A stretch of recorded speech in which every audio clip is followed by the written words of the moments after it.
जय हिंद दोस्तों, स्वागत है आप सभी लोगों का एक बार फिर से तैयारी कर लो चैनल के सीटीईटी और यूपीटीईटी के सामाजिक अध्ययन के प्रैक्टिस सेट में। तो दोस्तों, जैसा कि यूपीटीईटी का एग्ज़ाम 23 जनवरी को होने वाला है और एडमिट कार्ड भी आ गए हैं, तो आप लोग एडमिट कार्ड डाउनलोड कर लें और ये तैयारी करते रहें। तो हम कल या परसों इसकी एक मैराथन वीडियोस है वो भी डालने वाले हैं, तो उस वीडियोस को भी आप अच्छे से देख लें ताकि आपकी लास्ट टाइम जो तैयारी है वो अच्छे से हो जाए। और दोस्तों, अगर चैनल को सब्सक्राइब नहीं किया अभी तक तो सबसे पहले चैनल को सब्सक्राइब कर लें।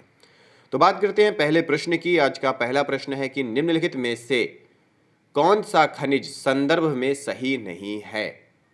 इनका एक निश्चित रासायनिक संगठन होता है, खनिज के संदर्भ में पूछ रहा है, वैज्ञानिक परिवेश में निर्मित होता है, सभी खनिज अधात्विक होते हैं, ये प्राकृतिक रूप से अधात्विक पदार्थ हैं। तो सही उत्तर है सभी खनिज अधात्विक नहीं होते हैं। ठीक है, ऑप्शन तीसरा। फिर प्रश्न है कि राष्ट्रीय वन नीति के अनुसार पहाड़ी क्षेत्रों में वनाच्छादित क्षेत्र कितना होना चाहिए।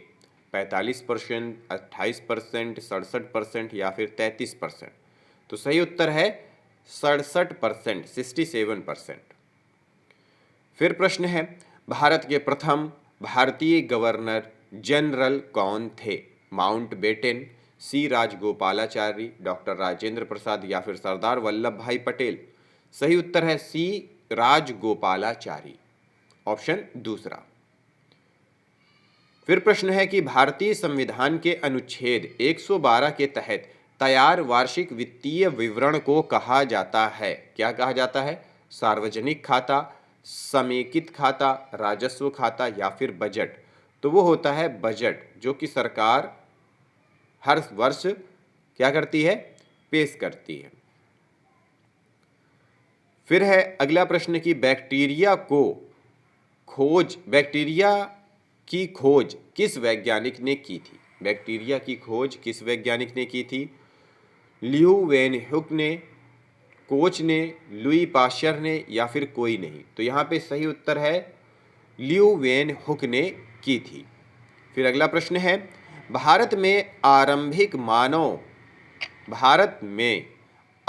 मानव पर समझ के लिए निम्नलिखित में से किसी एक प्राथमिक स्रोत को माना जा सकता है। कौन सा है? गिरनार का सर अभिलेख, बादशाहनामा चित्रकला, मध्य प्रदेश की रस चित्रकला, कांगड़ा शैली की चित्रकला। तो सही उत्तर है मध्य प्रदेश की सर चित्रकला।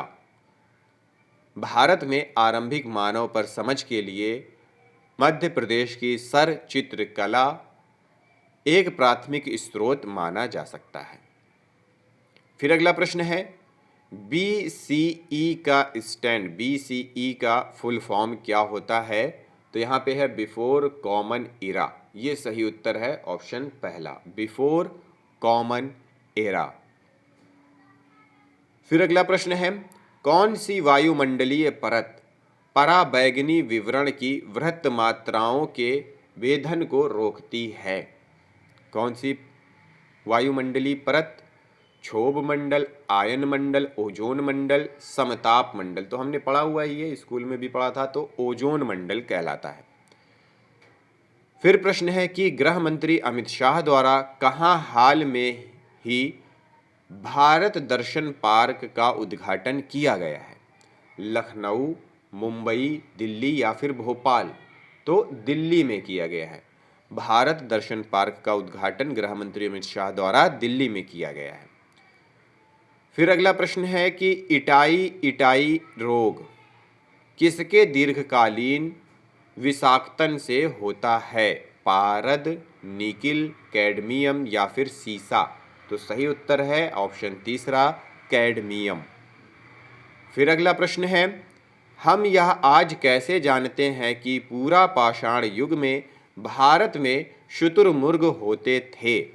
महाराष्ट्र के पटनेपुरा स्थल से शुतुरमुर्ग के अंडे के अवशेष मिले हैं, ऑप्शन पहला। फिर अगला प्रश्न है, राजीव गांधी की समाधि के रूप में जाना जाता है किस क्षेत्र को, क्या नाम से जाना जाता है? वीर स्थल, विजय घाट स्थल, शक्ति स्थल या फिर वीर भूमि। तो सही ऑप्शन है ऑप्शन चौथा, वीर भूमि के नाम से जाना जाता है। फिर प्रश्न है कलारी पयट्टू है, कलारी पयट्टू निम्नलिखित में से क्या है? यहाँ पे ऑप्शंस दिए हुए हैं। तो शारीरिक क्षमता बढ़ाने हेतु एक युद्ध कला प्रणाली, ये सही है। गठिया तथा अस्थि संबंधित व्याधियों को दूर करने की क्रिया, ये भी है। प्राचीन भारत में प्रचलित एक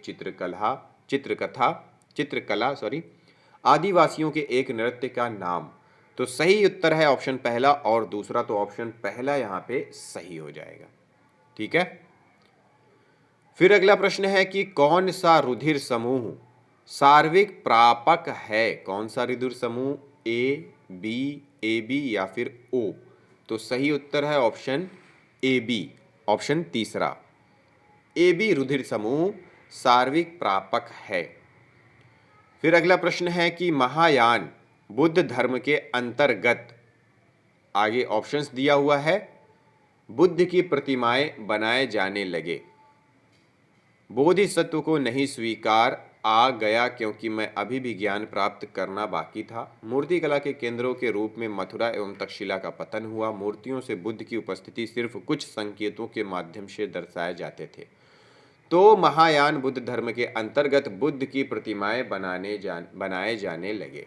ठीक है, ऑप्शन पहला यहाँ पे सही हो जाएगा। ये ऑप्शन दूसरा है, ये तीसरा है, ये चौथा। फिर अगला प्रश्न है कि निम्न में से कौन सी अभिक्रिया सामान्यतः निकेल उत्प्रेरक की उपस्थिति में वनस्पति तेलों के हाइड्रोजनीकरण में उपरोक्त की जाती है? ऑक्सीकरण अभिक्रिया, प्रतिस्थापन अभिक्रिया, योगात्मक अभिक्रिया या फिर विस्थापन अभिक्रिया? तो सही उत्तर है ऑप्शन तीसरा, योगात्मक अभिक्रिया।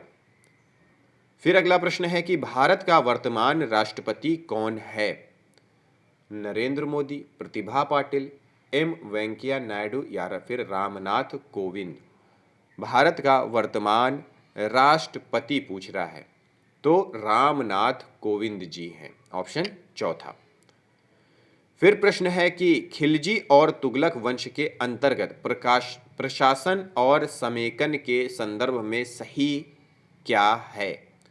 गंगा के मैदानी इलाके में घने जंगल वाले क्षेत्र को पहली बार बैठा गया, दिल्ली से बंगाल जैसे सुदूर प्रांतों का नियंत्रण कठिन था, अलाउद्दीन खिलजी और मोहम्मद तुगलक गंगा के मैदानी इलाकों पर जोर जबरदस्ती अपना अधिकार लंबे समय तक रख पाए, उपमहाद्वीप का काफ़ी बड़ा हिस्सा दिल्ली के सुल्तानों के अधिकार में रहा। तो सही उत्तर है ऑप्शन दूसरा, दिल्ली से बंगाल जैसे सुदूर प्रांतों का नियंत्रण कठिन था। ये खिलजी और तुगलक वंश के अंतर्गत प्रशासन और समेकन के संदर्भ में सही है।